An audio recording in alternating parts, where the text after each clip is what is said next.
ہم اپنے پروگرام کا آغاز کریں گے. پچھلے ہفتے کے جو ہمارا ٹاپک تھا وہ کچھ ادھورا رہ گیا تھا.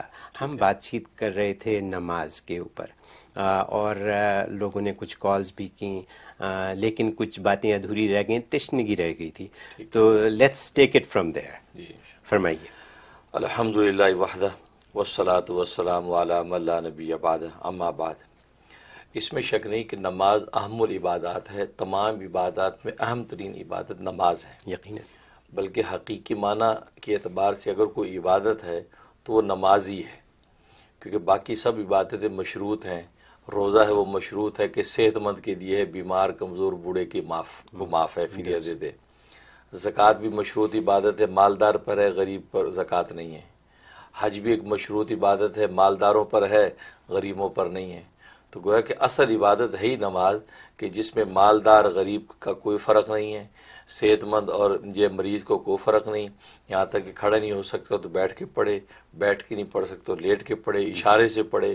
گویا کہ یہ معاف ہونے والی عبادت نہیں ہے. تو گویا کہ حقیقی معنی کے اعتبار سے اصل میں عبادت ہے ہی نماز.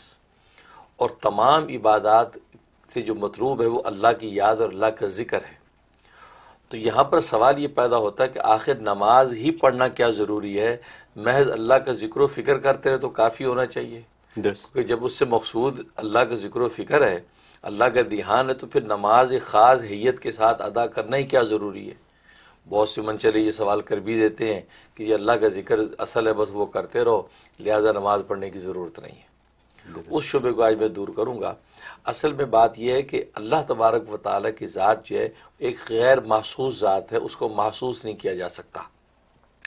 اب اللہ تبارک و تعالیٰ کو یاد کرنا ذکر و فکر کے ساتھ یہ ہر ایک کے بس کی بات نہیں ہے، کیونکہ جس کی قوت ملکیہ بہت مضبوط ہو، قدوسیت کا مقام اس کا عالی ہو، وہ تو ہر وقت اللہ کا دھیان رکھ سکتا ہے، اللہ کے ذکر و فکر میں مشغول رہ سکتا ہے. لیکن عام آدمی ہر وقت اللہ تبارک و تعالیٰ کے ذکر میں اپنے خیال کو قائم نہیں رکھ سکتا. اس لیے کہ یہ وجہ ہے کہ عام حالات میں ہم دیکھتے ہیں کہ ہم ہر وقت اپنے دھیان کو اللہ کی طرف متوجہ رکھیں، یہ ممکن نہیں ہے. اس لیے کہ دنیا کے اندر اتنے مشاغل ہیں، مصروفیات ہیں، انسان بھول جاتا ہے. بالکل. تو لہٰذا تو معلوم ہوا کہ عام آدمی کے لیے ممکن نہیں ہے کہ وہ اللہ کا دھیان قائم رکھ سکے، اور اللہ کے ذکر و فکر کے لیے وہ دھیان کا تعین ہونا ضروری ہے. اس لیے اللہ تبارک و تعالی نے ایک محسوس عبادت ہمیں دے دی، ایک خاص افعال پر مرتب ایک عبادت دے دی ہے، تاکہ بندے اگر اس کو ادا کر لیں گے تو گویا کہ اللہ تبارک و تعالی کی یاد و ذکر کا حق ادا ہو جائے گا. اس لیے نماز حیت قضائی کے ساتھ جو ہے وہ لازم کی گئی ہے، تاکہ اس کے ذریعے سے انسان جو اپنی فکری پرواز کر سکے. کیونکہ بغیر کسی پیکر محسوس کے انسان فکری پرواز کر نہیں سکتا. جیسے اللہ تبارک و تعالی نے اپنا گھر جو زمین پر بنایا بیت اللہ، اس بیت اللہ کی طرف منہ کر کے لوگ نماز پڑھتے سجدہ کرتے ہیں اور تصور یہ باندھتے ہیں کہ اصل میں سجدہ ہم اللہ کو کر رہے ہیں. اگر ایسا کوئی تعین نہ ہوتا اور کہہ دیا جاتا کہ بھی اللہ کا دھیان کر کے سجدہ کر لو، تو ایک انتشار ہوتا عالم کے اندر، کوئی ادھر منہ کر کے کھڑا ہے، کوئی ادھر منہ کر کے کھڑا ہے، تو کوئی تعین نہ ہوتا تو عبادت نہ رہتی، ایک انتشار ہو جاتا. اس لیے اللہ نے ایک پیکر محسوس، ایک محسوس چیز زمین پہ اتار دی کہ یہ میرا گھر ہے، اس کو سجدہ کرنے کا مطلب ہے مجھے سجدہ کیا. It is so disciplined, unbelievable. بالکل بالکل. اسی طریقے سے نماز کا تو اللہ نے وہ افعال دے دیے کہ اس طریقے سے تم ادا کر لو، تو بس میں نے لکھ لیا کہ تم نے مجھے یاد کر لیا. لہذا 5 ٹائم رکھ دیا کہ 5 ٹائم مجھے یاد کرنا ہے، تو بندہ اس اعتبار سے یاد کرتا ہے. اس لیے نماز کے اندر 3 طرح کی چیزیں رکھی گئی ہیں، کیونکہ انسان کے احوال بھی 3 طرح کے ہیں. ایک انسان کا خیال ہے، ایک انسان کے اقوال ہیں، ایک انسان کے افعال ہیں. تو گویا کہ ان تینوں کے اندر اللہ تبارک و تعالیٰ کا دھیان ہونا چاہیے. تو نماز ایک ایسی عبادت دے دی کہ اس پہ خیال متعین کر دیا کہ اللہ کی عظمت کا خیال کر کے آپ صف کے اندر کھڑے ہوں. درست. اس کے اندر اقوال دے دیے کہ انسان ذکر و اذکار و تسبیحات اور قرات زبان سے کرے. اس میں افعال دے دیے کہ ہاتھ باندھ کے اس طریقے سے کھڑے ہو جیسے غلام آقا کے سامنے کھڑا ہے، پھر رکوع میں جھک رہا ہے، پھر سجدے میں گر رہا ہے. تو یہ افعال دے دیے. تو گویا کہ خیال، اقوال اور افعال تینوں کی تینوں نماز کے اندر بند کر دیے. تو نماز گویا کہ ایک معجون مرکب ہے، اور آج کی زبان میں ملٹی وٹامن ہے، اس پہ سارے وٹامن بند کر دیے ہیں، بس ایک آپ نے وٹامن کھایا گویا کہ سارا حق ادا ہو گیا. اس لیے نماز متعین کی گئی ہے. اگر اللہ متعین نہ کرتے اور کہتے مجھے یاد کرتے رہو، ہر بندہ یاد نہیں کر سکتا، کیونکہ دنیا کے مشاغل کی وجہ سے وہ خدا کے دھیان سے وہ ناآشنا ہو جاتا. اس لیے نماز متعین. خیال، اقوال و افعال، افعال۔ یہ میں نے آج سیکھا ہے آپ سے، اور ماشاءاللہ اس میں سب کچھ بند ہو گیا ساری بات۔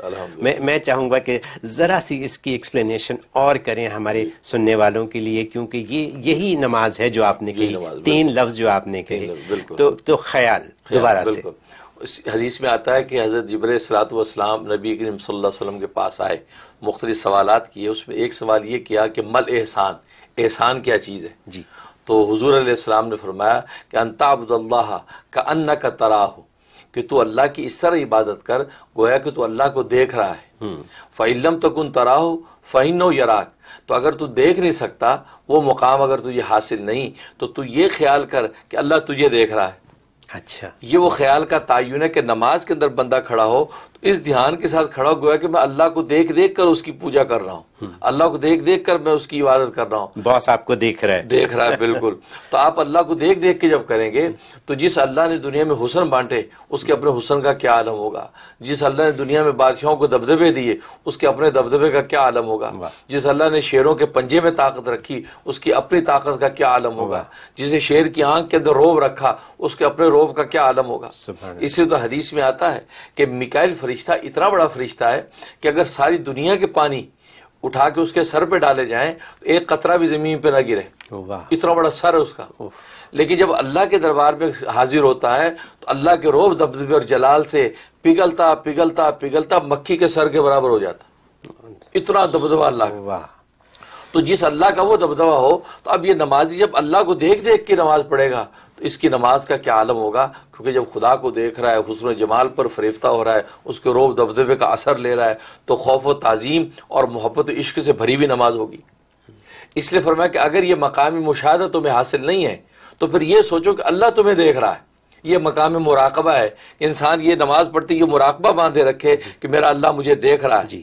جب اللہ دیکھ رہا ہے تو ظاہر ہے کہ آپ ایک جو ہے حرکت و سکون جو نماز کا ہوگا وہ پوری عظمت کے ساتھ اور پورے دھیان کے ساتھ ادا کریں گے۔ بالکل، جو قول کہیں گے پوری جو نپا تلا بولیں گے، اقوال جو ہیں پورے نپے تلے بولیں گے، اور افعال جو کریں گے بالکل قاعدے کے مطابق رکوع ہوگا، سجدہ ہوگا، تشہد ہوگا۔